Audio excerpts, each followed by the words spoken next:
सभी को नमस्ते। एक बार फिर से आप सभी का स्वागत है मेरी YouTube channel Indian postal life पर। ऑर्डर बुक को आप किस तरह से मेंटेन करते हैं, इसमें आपको क्या क्या पेस्ट अप करना होता है। तो सिंपली जितनी भी आपकी पोस्ट ऑफिस में विजिट्स होती है या फिर इंस्पेक्शन होती है, तो उसकी आईआर आपके पास आती है, जिसे कि आप इंस्पेक्शन रिपोर्ट बोलते हैं।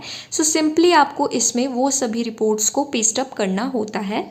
सिंपली मैं आपको अभी 2 आईआर बताने वाली हूँ जो कि मेरे पास आई है, तो आप उसको किस तरह से पेस्ट अप करेंगे। एक तो आईआर है जो कि डीपीएस सर की इंस्पेक्शन हुई थी, विजिट जिसे कि आप सिंपली बोल सकते हैं, तो उसको किस तरह से आप पेस्ट अप करेंगे वो मैं आपको बताने वाली हूँ।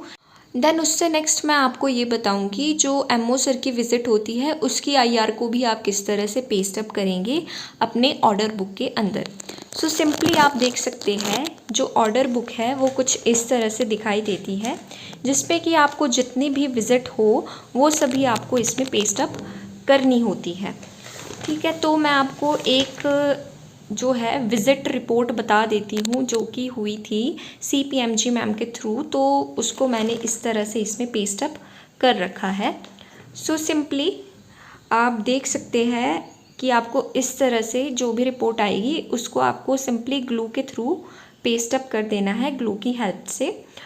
तो इस तरह से आप कुछ मेंटेन करके रखेंगे और आपको इसको नीट एंड क्लीन ही रखना है। इसमें किसी भी टाइप की कटिंग या फिर कुछ भी आपको रिमार्क एक्सेट्रा फालतू नहीं लिखने हैं, क्योंकि ये आपकी ऑर्डर बुक है। सिंपली फॉर एग्ज़ाम्पल जैसे मैं आपको ये बताती हूँ, एएसपी सर की जैसे इंस्पेक्शन हुई थी तो वह मैंने सिंपली पेस्ट अप की है। ठीक है, तो उसके बाद आप भी रिपोर्ट भेजते हैं जिसे कि अनुपालना बोलते हैं, तो उसको जब आप भेजते हैं तो आप उसमें क्या क्या लिखते हैं।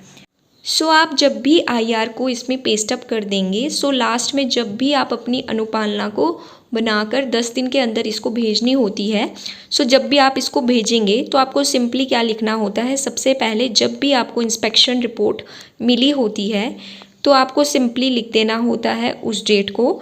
देन आपने जब भी अनुपालना रिपोर्ट भेजी होती है आपको उस डेट को लिखना होता है विद जो भी आपने सर्विस रजिस्टर्ड लेटर बुक किया होता है उसके नंबर के साथ।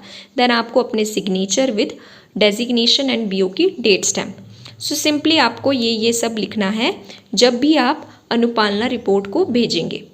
जो आप ये अनुपालना बनाते हैं उसको आपको डुप्लीकेट में बनानी है। जो ओरिजिनल कॉपी होगी वो आपको एएसपी ऑफिस को भेजनी होती है और जो उसकी डुप्लीकेट होगी वो आपको रिकॉर्ड्स में लगाकर रखनी होती है। सिंपली आप इस तरह से अगर एएसपी सर की इंस्पेक्शन होती है तो उसको आप इसमें पेस्ट अप करेंगे और जो उसकी अनुपालना होगी वो सिंपली आप जिस भी डेट को भेजेंगे इसमें मेंटेन करेंगे। आप सिंपली उसको लिख देंगे जिसमें कि आपको आरएल नंबर लिखना होता है, डेट, अपने साइन विद पीओ की डेट स्टैम्प, जो कि मैंने आपको अभी दिखा दी है। सिंपली आप स्क्रीन पर देख सकते हैं पहले एमओ सर द्वारा जो भी इंस्पेक्शन होती थी पीओ में तो उसको वो हैंड रिटन लिखते थे, बट अब जो नई आईआर आई है वो प्रिंट आउट वाली आई है, तो आपको उसको किस तरह से पेस्ट अप करना है वो सारी डिटेल मैं आपको बता देती हूँ। सिंपली जो मुझे फर्स्ट आईआर रिसीव हुई है वो है डीपीएस सर की जो इंस्पेक्शन हुई थी उसकी। तो सिंपली मैं अभी उसको पेस्ट अप कर देती हूँ और मैं आपको दिखाऊंगी फिर कि किस तरह से आपने इसको पेस्ट अप करना है। आपने एक बात का ध्यान रखना है, जो भी आप आईआर पेस्ट कर रहे हैं अपनी ऑर्डर बुक में उसको आपको स्टेपलर पिन से नहीं करना है पेस्ट, उसको आपको ग्लू की हेल्प से ही करना है। सिंपली अब मैं इसको पेस्ट कर देती हूँ। सिंपली जो भी मैंने इंस्पेक्शन रिपोर्ट रिसीव करी थी डीपीएस सर की, वो मैंने सिंपली इसमें पेस्ट अप कर दी है अपनी ऑर्डर बुक पर। जब भी आप इसको पेस्ट अप करें तो आपको सिर्फ एक बात का ध्यान रखना है कि आपको इसको कंटिन्यूटी में पेस्ट अप करते जाना है, बीच में आपको पेजेस पे गैप नहीं छोड़ना है, जैसे मैंने इसको लगातार पेस्ट अप कर दिया है। देन अब इससे नेक्स्ट जो मेरे पास आईआर है वो है एमओ सर की, तो अब सिंपली उसको भी मुझे इसी तरह से इस पर पेस्ट अप करते जाना है कंटिन्यूटी में, आपको बीच में पेजेस में गैप नहीं छोड़ने हैं। सो इससे नेक्स्ट मैं आपको ये बता देती हूँ कि जो आप अनुपालना भेजते हैं वो आपको सिंपली किस किस की भेजनी होती है। सो जब भी इंस्पेक्शन या विज़िट आपके डीपीएस सर के थ्रू हो, सीपीएमजी मैम के थ्रू हो विज़िट, तो आपको उसकी अनुपालना भेजनी होती है। अब इसी तरह अगर इंस्पेक्शन हो एएसपी सर के थ्रू, इंस्पेक्टर सर के थ्रू या फिर सुप्रिटेंडेंट सर के थ्रू, तो उसकी भी आपको अनुपालना भेजनी होती है बनाकर, जिसको कि आपको 10 दिन के अंदर बनाकर भेजनी होती है। सो जो ये एमओ सर की इंस्पेक्शन रिपोर्ट होती है, इसकी आपको कोई अनुपालना नहीं भेजनी होती है। इसको सिंपली आपको इसमें बस पेस्ट अप कर देना है।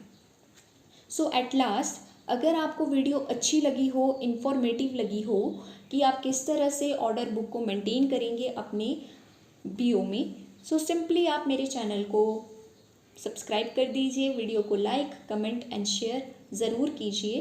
Thank you for the watching.